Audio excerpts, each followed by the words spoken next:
Welcome back to Applied Engineering Mathematics. In this video, we're going to be talking about sources of error, types of error, precision, accuracy, and common definitions needed for some basic numerical analysis.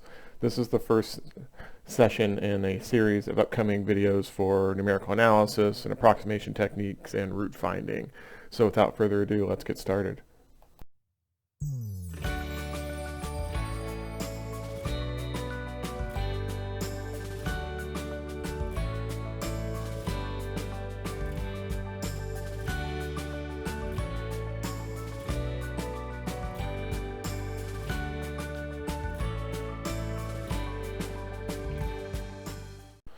In engineering, and particularly theory-type classes such as physics and calculus, we spend a lot of time learning techniques for solving equations and performing integrals and taking differentials and things like that.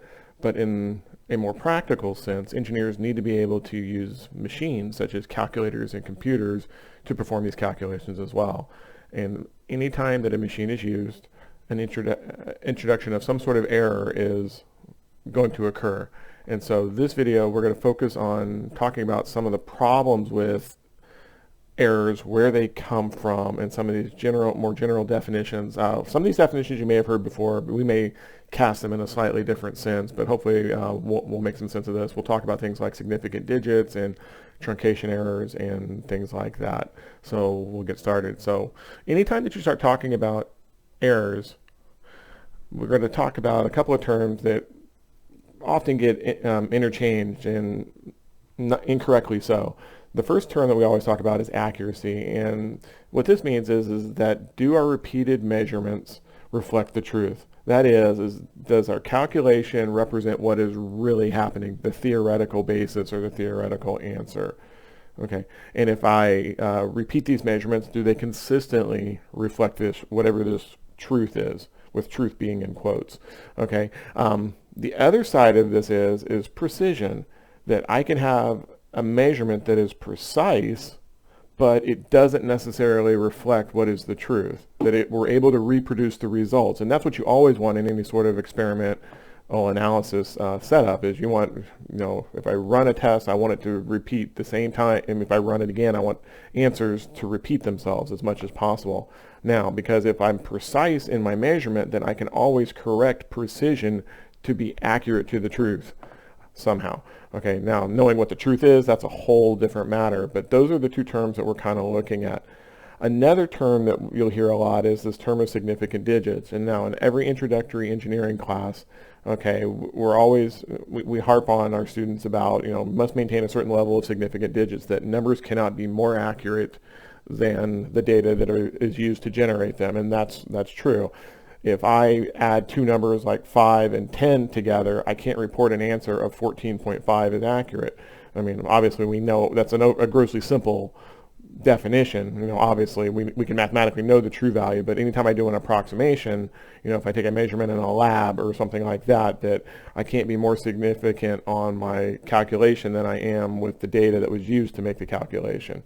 All right, and so the way that we say that is the question that we ask ourselves is, with what degree of precision do we know the information?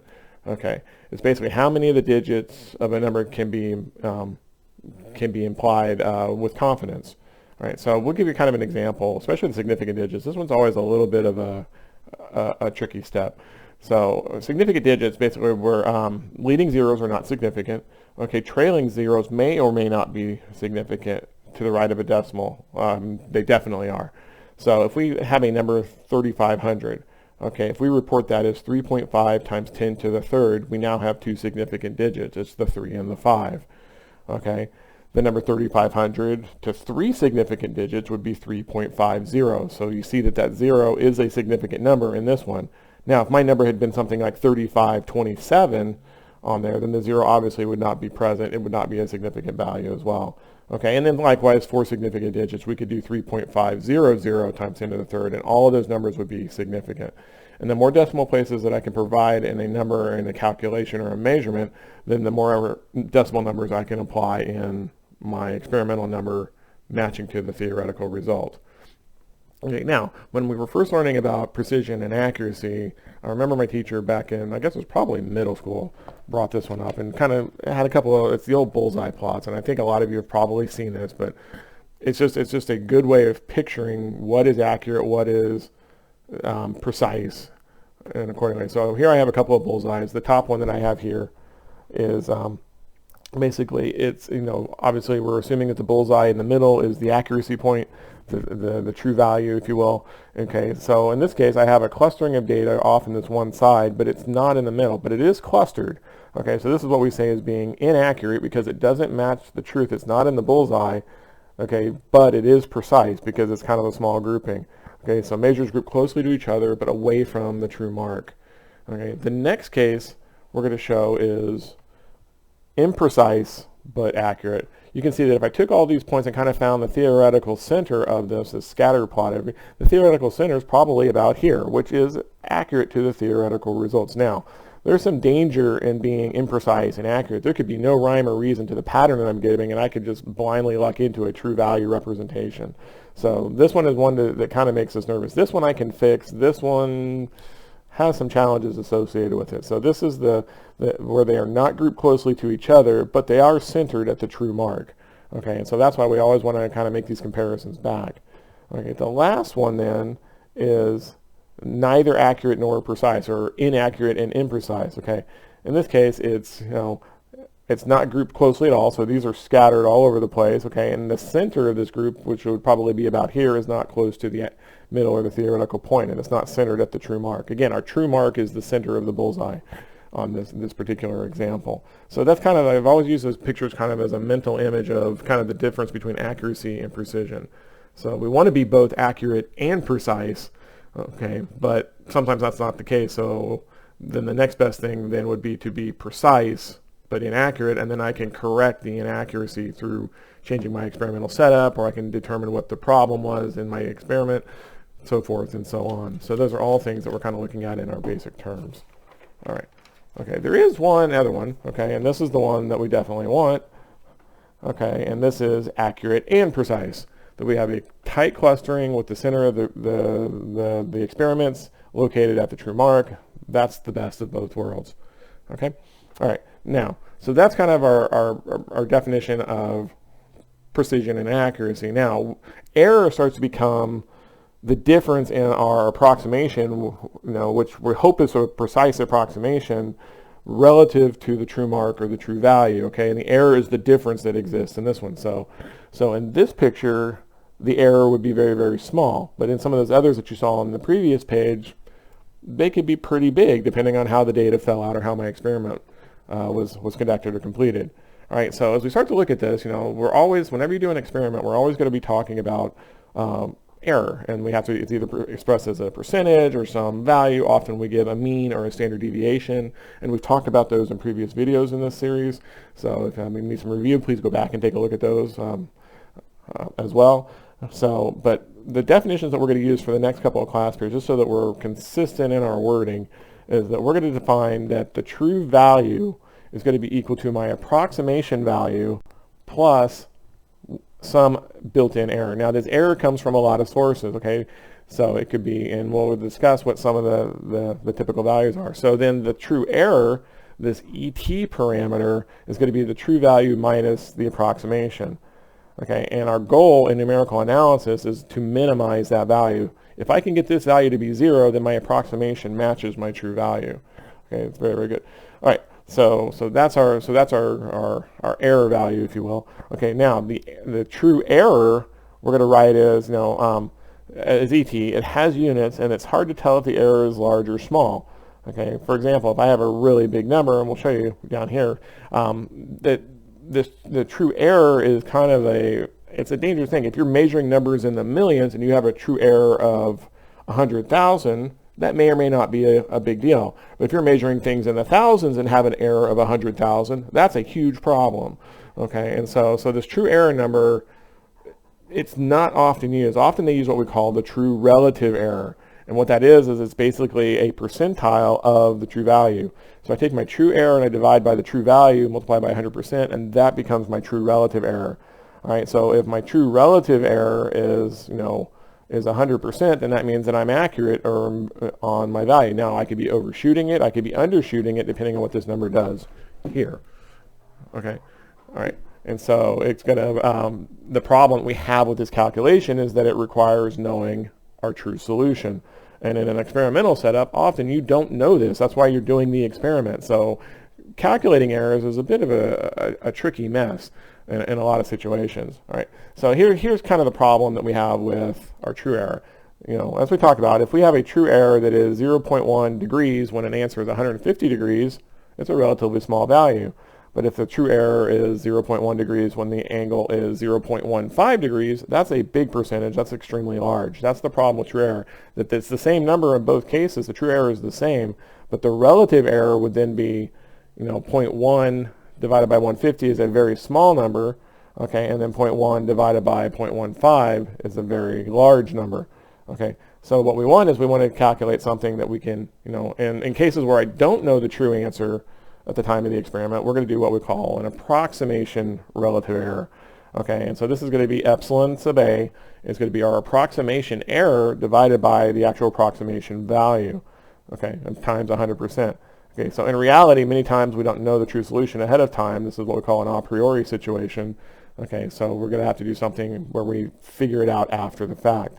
Now, for iterative solutions, you know, such as what is used in, you know, computer programming or convergent solutions, okay, these are often used in numerical algorithms. What we'll do is we will repeat a calculation in which I take my current approximation and calculate our approximation error as being our current approximation minus the previous approximation divided by the current approximation. And what happens is as your number becomes more and more accurate, or you converge to a numerical value that is, you know, the correct solution to your approximation, this guy goes to 0. And when he goes to 0, you know you've got the exact value. Now, in numerical systems, we don't want to sit there and spin unnecessarily, you know, for long periods of time on values trying to get to 0. So we set a kind of a threshold, or what we call an error tolerance limit. You know, so maybe that I'm willing to accept my results if my current approximation is within the previous approximation by an amount of, you know, 0.01%. Okay, once I hit that threshold, then the numbers aren't changing a lot in the grand scheme of things. I can take that as being the true, you know, a good approximation for it. So that's how kind of, we'll use this as kind of a limit check, you know, particularly in programming and those kind of things, or any sort of convergent analysis, finite element method. You'll always run multiple models and calculate your answers, and then you'll refine your model and calculate the answer again and refine it again, and you'll just watch these values as the approximations change. And once it stabilizes and that epsilon sub a goes to 0, you say that your answer has converged, okay, and then that becomes the representation of your approximation. Okay, so this approximation relative error is kind of an acceptable limit, if you will, of what we're willing to live with in our analysis. Okay, all right. All right. Okay, so now let's talk about some basic types of errors. Okay, the first one we're going to talk about, now anytime you use a machine such as a calculator or a scale or a computer, different types of errors are built in intrinsically. All right, so we're going to talk about some different types of errors that come out of numbers in numerical analysis. All right, so the first one that we have is what we call the round-off error. Okay, and this originates because computers only have a fixed number of significant figures. Oops, I got that in there twice for some reason. All right, okay, that it's capable of holding. It's just a finite amount of memory associated with a particular number. So numbers, irrational numbers such as pi or e or the square root of 7 cannot be expressed within a certain number of significant figures. They're irrational and they have an infinite number of digits. Well, I can't represent that number truly in, you know, a certain finite amount of space. So what we do is we always model memory in computers, which are often using some form of base 2, which is basically ones and zeros. Now this class we're not going to talk about those, but we've all seen it. And so we have this finite memory block in which I want to write the numbers, okay? And so each number in the representation is a single digit. It's one bit. It's either a 0 or a 1, and I can use the base 2 representation of whatever these numbers should be. And there's some things I can do to include decimals and things like that. Okay, for a 16-bit computer, okay, the largest number that you can have is 2 to the 15 minus 1. Okay, because we need minus 1 for a sign. If it's a negative number, then I lose the -1. If it's a positive number, then I have to, it's a positive, or usually they report that as a 1 or a 0 also, but it's generally up in this leading value here. Okay, and so the largest number that you can represent on a 16-bit computer is 32,767. Okay, and so there are some limits. What do you do with numbers that are larger than this? Well, we have to go to a different form, some sort of floating point, or some such. Or if my process lives with values that will never exceed that, I'm okay. I'm good to go. We won't have any sort of round off error. But often what happens is I start to write these and they get longer and longer, and on there, then the error and the difference between the round off and what I'm doing with the true value is we can look at, well, how can we fix this, or ways that we can start to kind of watch this. Well, if I have a number that doesn't fit, well, what do I do with the value that falls out here in this last cell? Okay, well, I could round it up or round it down. I could chop it off altogether. All produce different types of problems, okay, when it comes to round off, right? The next one is for handling floating points. Okay, and so kind of the same idea, and what we have here is we have kind of an 8-bit memory block. Okay, and the first block is associated with the sign of the number. Okay, the second block is associated with the sign of the exponent. Okay, the third and fourth blocks will represent the magnitude of an exponent, and then the last 4 is the magnitude of the mantissa, which is basically the fractional part. Okay, and it's in these 4 values where the error occurs. Because what happens if I need 5 values to represent the magnitude of this thing? Well, we will have the same problem. Okay, and so do we round it up? Do we chop it off? Whatever the case may be. So for a number that is 8-bit, if I report it as, maybe it's 8.1347659 is the number that I'm trying to report. If I do it as a floating point operator in an 8-bit cell, okay, then what I would do is I would have a positive sign for the sign of the number. I would have this number would have to be written as 8.134 times 10. What would be 10 to the 1 would be the representation of this, or sorry, 10 to the 0. So my cell would be plus, so it'd be a positive 008134, because it would know that in a floating point that if our representation of the mantissa, this first number is greater than a decimal. And there are some problems with, well, what if this number goes larger than 8? Okay, there's some rules for how we get into this, and we won't get into the computer science behind that. Okay, but to represent this in this block, I would have to represent it as 8.134. Okay, and what happens is the last values here, that's 7659 number, all get left off. They don't fit. Okay, and that leads us into the types of errors associated with floating point calculations. Okay, so we lose 4 bits on this number of 8 significant figures when I try to do a 8-bit floating point value. All right, so some of the errors that we're going to look at, okay, particularly with floating point, is where a lot of the errors come in, and there have been disastrous consequences as a result of floating point errors in engineering. Rocket failures, missile silo explosions, all associated with problems with this guy. The old Intel Pentium bug, if you've ever heard about that, back in the, I guess that would be the mid-90s. There was a computer processor known as the Intel Pentium. When it first came out, there was a floating point error calculation that showed up as a result of some manipulations of the numbers. So let's talk about the first type of error. Okay, this is what we call as overflow, and basically that the number is greater than the limit set by the machine. Basically, an integer of 50,000 will overflow our 16-bit example, where our 16-bit example, the maximum number was 32,767. This guy, right? If I try to put a number of 50,000 in it, we can't represent it, so it overflows, okay? Or it wraps back around numerically, which can cause a whole nother set of problems. Again, we're not going to get into the computer science of how the numbers change, but just kind of a general concept is what we're after here. Okay, so the number 50,000 we have to convert to a floating point. All right. Okay. All right. So even integer values are subject to floating point problems. Okay, the truncation error, which is the one I kind of described about, is what we call as a chopping error, that the number fits within a range, but it contains too many significant figures. This was our second example. So how do we resolve this? Okay, so let's take a look at, say, the number of pi. Okay, so our truncation error is that for pi, 3.1415926 and so on, how do we fit this onto the machine? Well, we have two options. One, I can chop off all of the digits after the significant digit. All right, so if I look at 7 decimal places, this number would be 3.141592. Okay, we would cut it at about here. Okay, and then everything else we would just disregard it. Okay, and that would be a chopping error. Okay, and it's correct to 7 decimal places, but this is a problem if you have large numbers that are using pi, like maybe you're trying to shoot a satellite to the far ends of the galaxy. Well, that truncation error down in the 8th, 9th, and beyond decimal place is a problem, right? You could miss your target by a whole lot. Now, on smaller problems, like area of a 2-inch circle, rounding pi to 7 decimal places is probably excessive. Then numerically it won't show up. That's why often we just use pi as 3.14. Okay, or in some of your more advanced classes, maybe you go to 3.14159.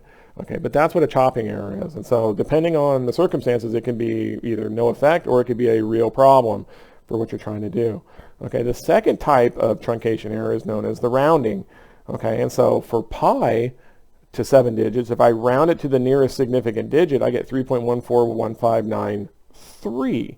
Okay, and that's because after that 2 that's here, we have a 6. And if I round it, the rules say 6 goes up to the next number. This number before it goes up to a 3. And that's the case. Okay, so that's correct to 7 places if rounded. Well, there's a difference between those two depending on what we do. And so different machines and different algorithms and computer programs do things differently. Some choose to chop the number, some choose to round it off. And so that becomes a source of a problem. The decision that you make here can be an issue. All right. The third type of error then is what we call the machine error, or known as the machine epsilon. Okay, and so this was one of the problems that we had with that Pentium example that I talked about. Okay, and what that means is that every machine that you use, because of the way that it handles truncation errors and overflow errors, has a built-in machine error associated with it. Okay, now we can't deny it, but we know what it is based on experimentation, so we can always associate an machine epsilon value with our calculator or with our computer to be able to kind of look at it. But it's a built-in, but it's a known quantity. But it is an error that's built in, and if I do a calculation on one calculator and turn around and go do it on another calculator, hopefully they get the same numbers. But if they do things differently internally with the circuits and the logic, it's possible I could get 2 different numerical values. Right, so that's why we've got to be kind of aware of that third case. All right, now, some of the pitfalls that we're going to look at then that happen as a result of these errors of numbers, okay, we can kind of take a look at and kind of see some interesting things that will happen. Okay, so let's suppose I'm going to add large numbers to small numbers. Okay, and I'm going to compute the sum of this summation. I have what would be 8 significant figure numbers. One is 1,526.0136. The other is 0.8160912. Okay, and we're going to sum it to 8 significant figures. All right. Well, the first thing that I do is I write everything as as some sort of scientific notation on this. And what will happen is that the number that I get is 0.1526013 times 10 to the 4th. That's this guy. Okay, and then I get 0.8160921 times 10 to the 0 here. And so if I add these numbers numerically together, you would get 1526.8296 and then some other numbers that trail off as a result of these last 4 numbers up on the small number. Okay, but because we can only handle 8 significant figures on this, those last 4 that come into the math get lost. Okay, and so my number that gets represented when I lock this thing is basically I'm putting a line right down there and saying anything that goes beyond that line, we're just going to lop it off. And so I write this number as 1,526.8296 becomes this number. Okay, and then if I add another small number to it in the same way, this 1.2507321 to it, I get a number, this is the scientific representation again. Okay, and then 1528.0803 becomes my sum that would come out of whatever machine or algorithm I was using to compute this number. Okay, and now what happens if I take the same numbers and I change the order of the addition? So let's take, instead of taking that first big one right off the bat, we take the smallest ones and add them together. And I'm going to repeat the process. I'm not going to show all the steps, but if I repeat the process on this, here's my second number, my 0.0206, 8235 times 10 to the first, down here. Okay, and then if I add then the bigger number, the 1526 number, here's that 10 to the fourth guy here, and calculate it, then my number becomes 0.15220804 times 10 to the fourth. Okay, and if you look at what happens on this, if I write this back as an 8 significant figures number, the number that comes out of this calculation with the chopping is 1522.0804. Now compare this number to this one. Okay, I mean, we're close, but just by changing the order of these large numbers because of the built-in limitations of the machine or the hardware that we're using to do the math, I built in an error as a result of the sorting of the numbers on those. Now, okay, it's very big, a very big difference, okay? And so what that means is, and this is the biggie, is that in math we always said that addition was commutative, meaning that if I took the a value of A and added it to B and added it to C, I should get the same value as C plus B plus A. Okay, but this, when we start talking about error analysis and machine analysis, says that's no longer the case. And so that's a problem, okay, because we don't want to have to be worrying about the order of the numbers that we're adding together or when they occur, that kind of thing in our calculations. All right, so so that's a problem, but there is a difference based on the machine, so there have to be ways to correct these types of errors. Now, again, this is beyond the scope of what this class is. I just want you aware of what the class itself is doing. But the thing to take away from all of this is that generally the accuracy will increase when we start with small numbers and we add them to larger numbers. Okay, so if I take all this and add it up, this number will be closer, more accurate to the real value than this one will, because I started with the small stuff. Okay, now, and that's generally, so anytime you take a numbers of magnitudes of order difference, you start adding them together, you've got to be kind of conscious of these differences that will start to happen. All right, so that's what we have with some of our pitfalls. Okay, let's take a look at some other pitfalls. Okay, suppose we subtract very close values, two numbers that are very, very similar. Okay, so now I've got 0.19763,210, and all the numbers are the same, times 10 to the third, and then all the numbers are the same except for these last three significant figures of 208 on the second one. And if I subtract this and it's an 8-bit number, I could only store that particular value. All right, now if these numbers are actually end up represented as longer true values, when I subtract these numbers in a machine, I'll get a number with a bunch of zeros and a 2 at the end times 10 to the third. Okay, which is the same thing as 0.200000 times 10 to the minus fifth.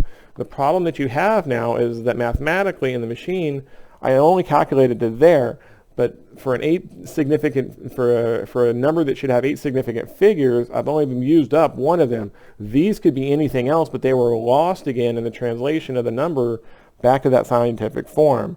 Okay, so if we take our calculation, if I take my next calculation and I multiply by 5,000, this error becomes 1.0. But if the true difference is really, instead of being this 0.2000 number, times 10 to the minus fifth, instead, if the true number is 0.21893,962 times 10 to the minus fifth, and we multiply by 5,000, the true number now is 1.09469,810 as a result of subtracting these numbers that are very, very close together. And so what happens is you can see that in this case, that's almost a 10% error between those particular values. Okay, and all because I had a problem that I couldn't capture the data that were cut off from the truncation or the overflow errors on those. Okay, and so that's one of the dangers of doing all these math. Once I lose a significant figure, most cases, unless there's special computer algorithms that are being used, there's no way to get that data back.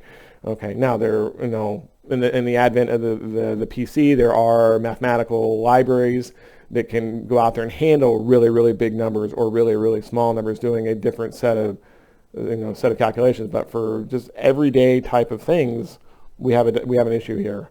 Okay, so I guess the takeaway from all this is that when we use a computer or a calculator, we don't know if the values are exact or rounded because it treats everything the same.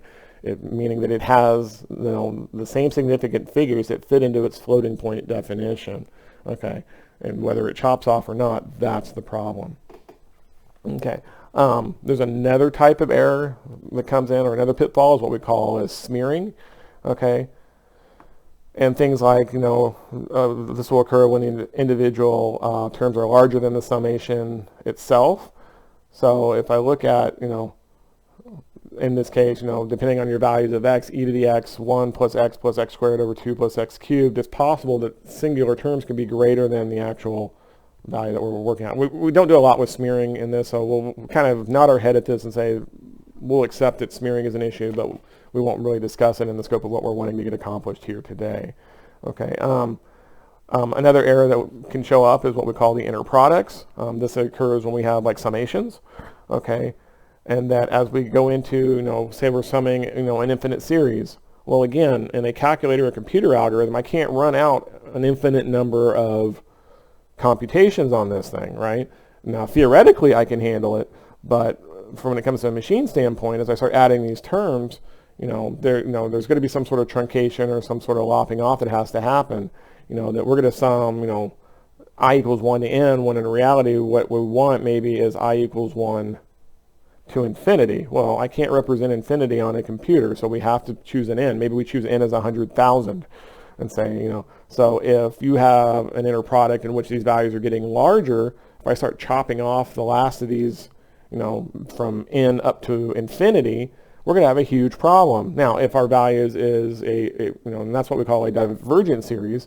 If we have a convergent series, now when I start chopping off, as long as I get enough n values, I can still represent the value accurately, that it's coming into a number instead of going away from a number. All right, so it kind of depends that as I add terms, is my curve doing this, okay, or is my curve doing this, okay? And these would be our representations of, maybe this is n equals 1, and then out here would be something like n equals 100, okay? And then this line is, a true value kind of thing, right? This line here is divergent, that as I add terms, it goes away from the line that I want. Okay, as the other line is convergent, so it's coming back in here. And so now if I chop off at n equals 100, or I chop it at n equals 101, then we're basically the same value. But if I come out here on this, and this is diverging as I add numbers, well, now my error is building as a result of what our true value is versus what our approximation is telling. Okay, and that's kind of one of the things that can happen with inner products. So anytime you start multiplying and using summation notation, you've got to be kind of mindful of some errors that can come as a result of that operation as well. All right, so I hope that's given you kind of a simple taste of some of the error analysis and some of the types of errors and pitfalls that will happen in this. And then in the future videos that are coming, we'll be doing things like Taylor series approximation. We'll talk a little bit about Maclaurin maybe and some other topics like that, where we use approximations to represent mathematical entities. We'll take polynomials or trig functions and represent them as mathematical series summations and those kind of things. All right, so I hope it's made sense to you. If you've got any questions, as always, please leave a comment down below, and we'll be happy to get back to you. And we will see you guys next time. Happy engineering.